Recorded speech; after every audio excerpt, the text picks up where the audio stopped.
Hello दोस्तों। Hello, हाय हाय, क्या हाल चाल है दोस्तों।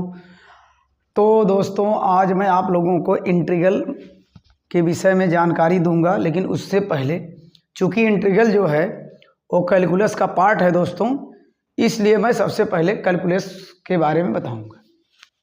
और कैलकुलस के आविष्कार में न्यूटन और लेबनिज़ का महत्वपूर्ण योगदान है। तो चलते हैं दोस्तों, हम कैलकुलस के बारे में पढ़ते हैं। दोस्तों यहाँ पर कैलकुलस के दो टाइप पढ़ना हमको। एक पढ़ना है डिफरेंशियल कैलकुलस, सीएल कैलकुलस पढ़ना है। और दोस्तों जो डिफरेंशियल कैलकुलस था उसके पीछे जो मैथमेटिशियनों का मोटिवेटिव था, किसी कर्व पर टेंजेंट को डिफाइन करना था। इसके पीछे क्या मोटिवेशन था दोस्तों? किसी कोई कर्व यदि हो, जैसे मान लीजिए कोई कर्व है, तो इस पर के किसी पॉइंट पर टेंजेंट को डिफाइन करना था और उसका स्लोप फाइंड आउट करना था। क्या करना था दोस्तों? इसके पीछे मोटिवेशन क्या था? मैथमेटिशियनों का मोटिवेशन क्या था दोस्तों? इसके पीछे मोटिवेशन था, डिफरेंशियल कैलकुलस के पीछे जो मोटिवेशन था, इसके आविष्कार का जो मोटिवेशन था वो था किसी कर्व पर टेंजेंट ड्रा करना और उस टेंजेंट यानी टेंजेंट ड्रा करके उसको डिफाइन करना, उसको स्लोप फाइंड आउट करना। तो जो हम स्लोप फाइंड आउट करते हैं उसे डेरिवेटिव कहते हैं, जैसे dy/dx। इस स्लोप को ही डेरिवेटिव कहते हैं दोस्तों। और इंटीग्रल कैलकुलस का दूसरा कैलकुलस है इंटीग्रल कैलकुलस, इंटीग्रल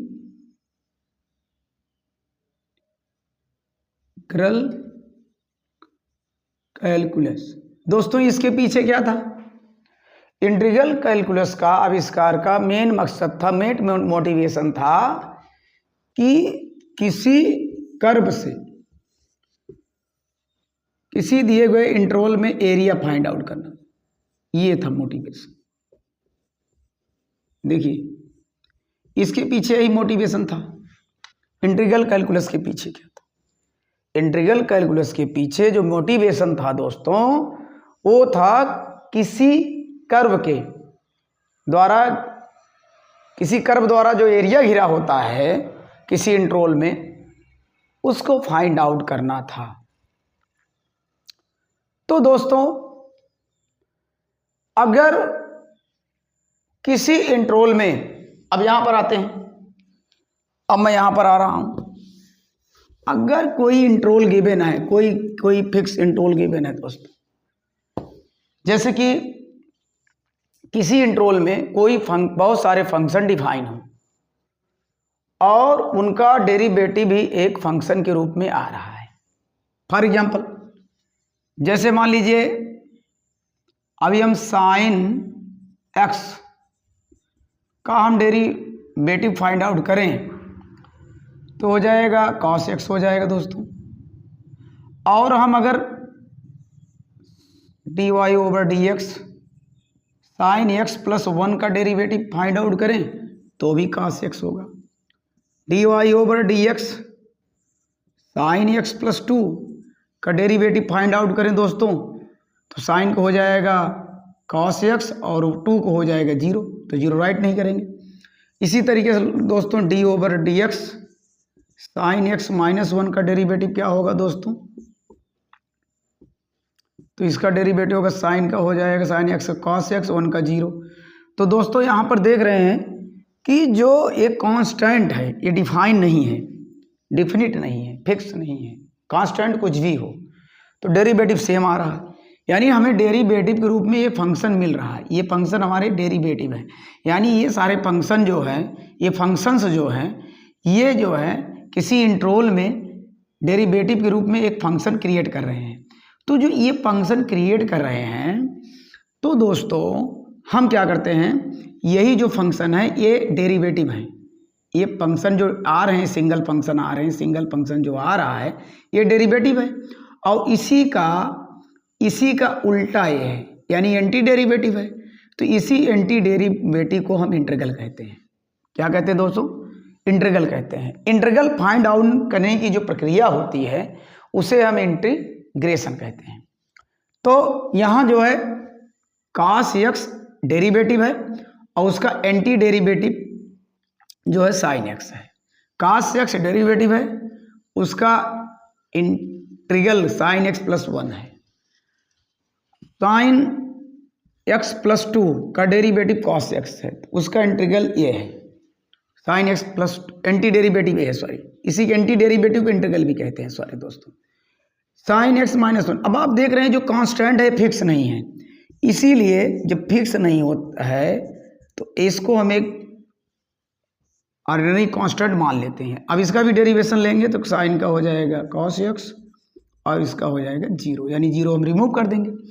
तो अब अगर हम इसको लिखना चाहते हैं इस तरीके से दोस्तों कि हमें इस डेरिवेटिव तो तभी प्रश्न उठता है, क्या ये जो सारे फंक्शन गिवन हैं, जो ये फंक्शन गिवन हैं, तो क्या उसके डेरिवेटिव से फाइंड आउट किए जा सकते हैं? जी हाँ, डेरिवेटिव से फंक्शन को फाइंड आउट करने को हम इंटीग्रल कहते हैं। देखिए दोस्तों, मैं इसको ऐसे राइट कर सकता हूँ। अब डेरिवेटिव आपका है cos x, इसका इंटीग्रल कर देंगे, ये हो जाएगा, ये मतलब इसका जो है cos x है तो इसका एंटी डेरिवेटिव ये मिल जाएगा। यानी हम क्या राइट करें, अगर हम cos x का एंटी डेरिवेटिव लें यानी इंटीग्रल लें तो मुझे sin x प्लस c प्राप्त हो जाएगा। तो कहने का मतलब है बहुत सारे फंक्शन किसी इंटरवल में अगर डिफाइन किए गए हैं, देखो बहुत सारे फंक्शन है कि नहीं, एक ये रियल टू रियल डिफाइन है। अब दोस्तों अगर इनका हम डेरिवेटिव फाइंड आउट करेंगे तो सेम डेरिवेटिव एक फंक्शन के रूप में मिलेगा, एक सिंगल डेरिवेटिव एक फंक्शन के रूप में मिलेगा, और जो सिंगल डेरिवेटिव है उसका ये फंक्शन जो है ये एंटी डेरिवेटिव है। तो क्वेश्चन ये उठता है, क्या इस डेरिवेटिव से ये एंटी डेरिवेटिव फाइंड आउट कर सकते हैं? एंटी डेरिवेटिव को इंटीग्रल भी कहते हैं, एंटी डेरिवेटिव को हम क्या कहते हैं? एंटी डेरिवेटिव को प्रिमिटिव फंक्शन भी कहते हैं। प्रिमिटिव फंक्शन, तो cos x का प्रिमिटिव फंक्शन sin x, उसी को हम एंटी डेरिवेटिव, उसी को हम इंटीग्रल भी कहेंगे। तो दोस्तों अब हमें पता चला कि हम c क्यों लगाते हैं जब हम इंटीग्रेशन करते हैं, क्योंकि देखिए दोस्तों डिफरेंशिएशन में जब हम डेरिवेटिव फाइंड आउट करते हैं तो c गायब हो जाता है, यानी कांस्टेंट टर्म गायब हो जाता है। और इससे मुझे पता चला कि ये जो इंटीग्रल है वास्तव में एंटी डेरिवेटिव है। इंटीग्रल, अगर हम ये डेरिवेटिव है इसका एंटी डेरिवेटिव लें तो मुझे ये फंक्शन प्राप्त हो जाएगा, यानी इंटीग्रल मीन्स एंटी डेरिवेटिव। अब एंटी डेरिवेटिव क्या है दोस्तों? इंटीग्रेशन क्या है दोस्तों? एंटी डेरिवेटिव फाइंड आउट करने की का जो प्रोसेस होता है वो जो होता है वो इसी को हम इंटीग्रेशन कहते हैं। ये प्रोसेस है, कौन सा प्रोसेस है? एंटी डेरिवेटिव फाइंड आउट करने के प्रोसेस को हम इंटीग्रेशन कहते हैं दोस्तों। तो अब दोस्तों आप ये देख रहे हैं कि कोई फंक्शन ले लीजिए, अगर उसका जो एंटी डेरिवेटिव है, जो डेरिवेटिव हैं उनका अगर हम इंटीग्रेशन कर दें, उनका हम इंटीग्रल फाइंड आउट कर लें, तो उनका इंटीग्रल फाइंड आउट करने के लिए मुझे क्या करना पड़ेगा? डेरिवेटिव जो है उसका एंटी डेरिवेटिव लेना पड़ेगा। अगर हम इंटीग्रेशन कर दें तो हमें क्या प्राप्त हो जाएगा? एंटी डेरिवेशन, इंटीग्रल प्राप्त हो जाएगा। यानी एंटी डेरिवेटिव फाइंड आउट करने की प्रक्रिया को हम क्या कहते हैं दोस्तों? इंटीग्रेशन कहते हैं। और जो मुझे मिलता है उसे इंटीग्रल कहते हैं। क्या मिला? फंक्शन, ये फंक्शन, ये डेरिवेटिव है। तो हम जब इसका हमें इंटीग्रेशन फाइंड आउट किए तो मुझे इंटीग्रल ये मिला। तो इंटीग्रल फाइंड आउट करने की प्रक्रिया को इंटीग्रेशन कहते हैं। अब इंटीग्रेशन का बहुत ही इंपॉर्टेंस है।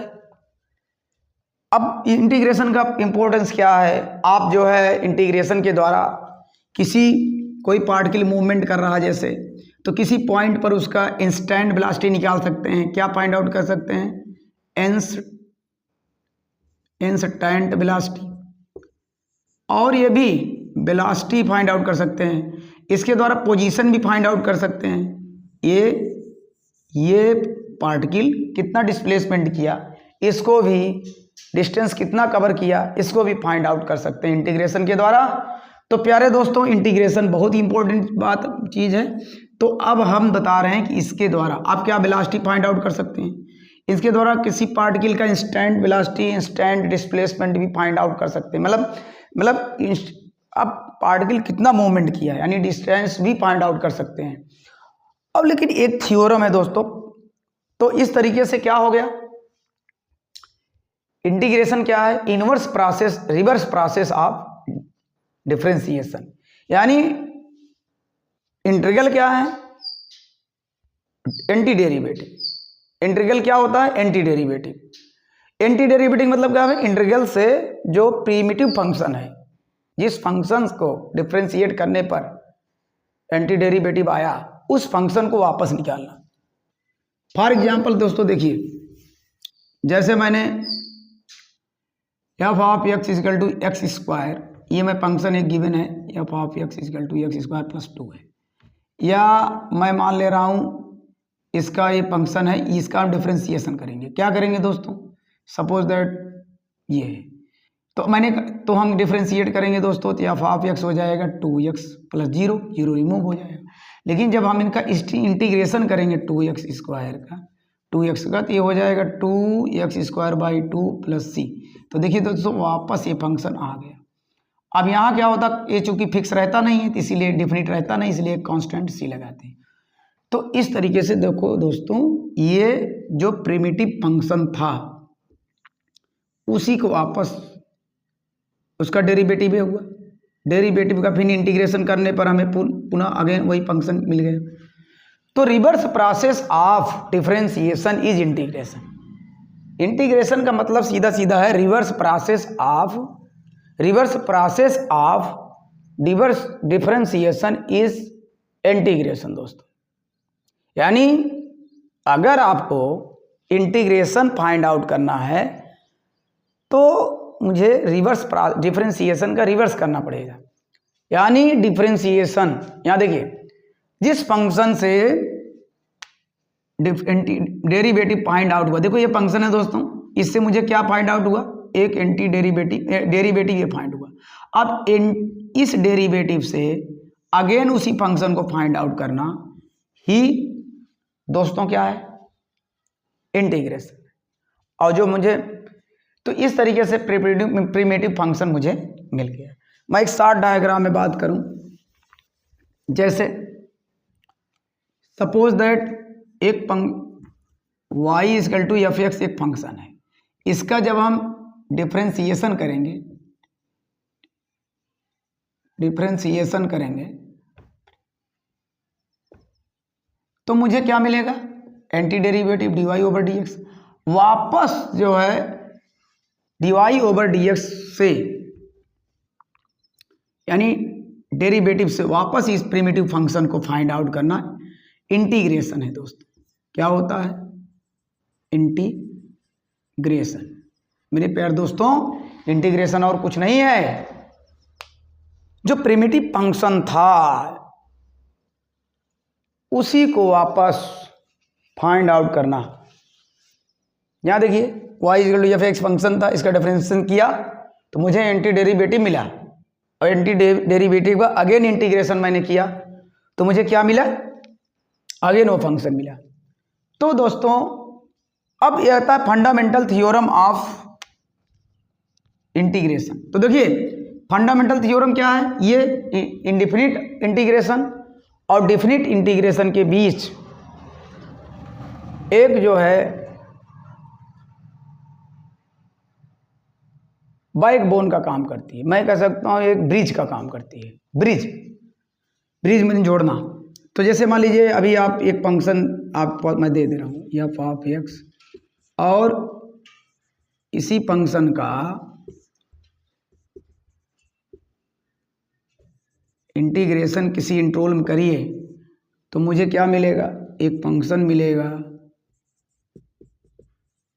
तो ये जो फंक्शन है, ये फंडामेंटल थ्योरम है कैलकुलस की, इंटीग्रेशन डिफरेंशिएशन के बीच ब्रिज को फाइंड आउट करने के लिए। ये दोस्तों ये फंडामेंटल थ्योरम है डिफिनिट और इंडिफिनिट इंटीग्रेशन के बीच। देखिए दोस्तों यहाँ जो ये जो मैंने फाइंड आउट करी है इंडिफिनिट इंटीग्रेशन, क्योंकि यहाँ सी कांस्टेंट है, डिफिनिट नहीं है। लेकिन अगर हम इसका इंटरवल ले लेंगे तो मुझे डेफिनिट इंटीग्रेशन प्राप्त हो जाएगा।